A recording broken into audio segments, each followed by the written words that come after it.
भारत माता की जय। भारत माता की जय। मैं उस देश का नागरिक हूँ जिसके होठों में गंगा और हाथों में तिरंगा है। वो देश जो कभी सत्यम शिवम सुंदरम, कभी वंदे मातरम और कभी पंजाब सिंध गुजरात मराठा द्रविड़ उत्कल बंगा है। मैं उस देश का नागरिक हूँ जो हर ठुकराए हुए की शरण स्थली बन जाता है और सात समंदर पार अपने परदेशियों को भी ब्रदर एंड सिस्टर कहकर बुलाता है। यही प्रेम की पूज्य भूमि भारतवर्ष कहलाता है, भारतवर्ष कहलाता है।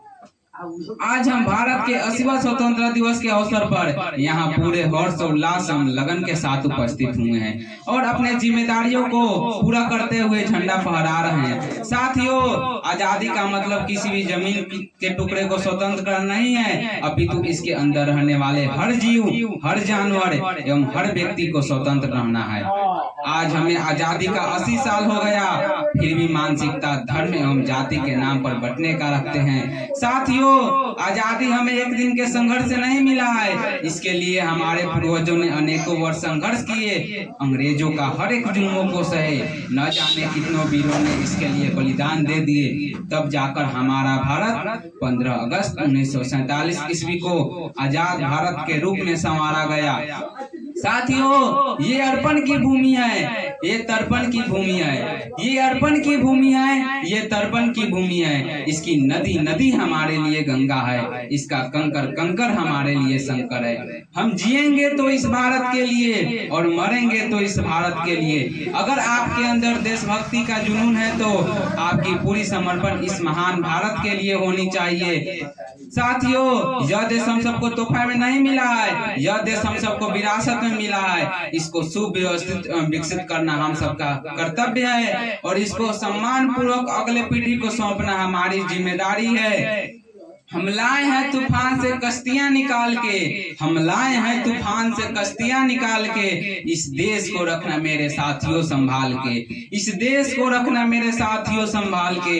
हर एक कदम उठाना जरा देखभाल के, इस देश को रखना मेरे साथियों संभाल के। याद रखिएगा साथियों, लुढ़कते हुए पत्थर पर कभी काई नहीं लगता है। अगर वह पत्थर लुढ़कना बंद कर दे तो कितना भी विशाल पत्थर क्यों न हो, वह काई से ढक जाता है। इसी प्रकार आप अभी कांच हो, आप अभी कांच हो, इसीलिए सबको चुभते हो। जब आप आईना बनोगे, यकीन मानो सारी दुनिया आपको देखेगी। इसीलिए मेहनत करो, संघर्ष करो और अपने माता पिता के सपने को पूरा करो। अब हम लड़कियों से कुछ कहना चाहूंगा। किसी भी समाज का निर्माण स्त्री और पुरुष के मेल से बनता है। अगर समाज को सुधारने का जिम्मा केवल पुरुषों का है तो सदियों से समाज पुरुषों के ही हाथ में था, समाज क्यों नहीं सुधरा। इसलिए आप लोग 16 श्रृंगार से ज्यादा शिक्षा रूपी 17वीं श्रृंगार के पीछे भागिए। जब आपके नाम के आगे लगा रहे डीएम, एसडीएम, एसपी, कलेक्टर, शिक्षक, डॉक्टर, इंजीनियर, तो यह 16 श्रृंगार शिक्षा रूपी 17वीं श्रृंगार के सामने फीका पड़ जाएगा। इसीलिए आप लोग अपने लुक से ज्यादा बुक पर ध्यान दीजिए। जब आप बूढ़ा होइएगा तो यही लोग आपके चेहरा को खराब कर सकता है, लेकिन यही बुक, यही शिक्षा आपको पूरी जिंदगी बड़ी आंतरिक ऊर्जा प्रदान करेगा, आपको बल देगा, आपको ताकत देगा। आप दुनिया के किसी भी कोना में रहिए, आपको सम्मान देगा। सच कहूँ तो यही सच्चा देशभक्ति का मूल मंत्र है, यही सच्ची देशभक्ति का परिणाम है। ये भारत कोई भूमि का टुकड़ा नहीं है, भारत कोई भूमि का टुकड़ा नहीं है। भारत एक जीता जागता राष्ट्र पुरुष है। हम जिएंगे तो इस भारत के लिए और मरेंगे तो इस भारत के लिए, और मरने के बाद भी हमारी अस्थियों को कोई कान लगाकर सुनेगा तो एक ही आवाज आएगी, भारत माता की जय। साथियों, अब हम अपनी वाणी को कुछ पंक्तियों के साथ, कुछ लाइनों के साथ समाप्त करता हूँ।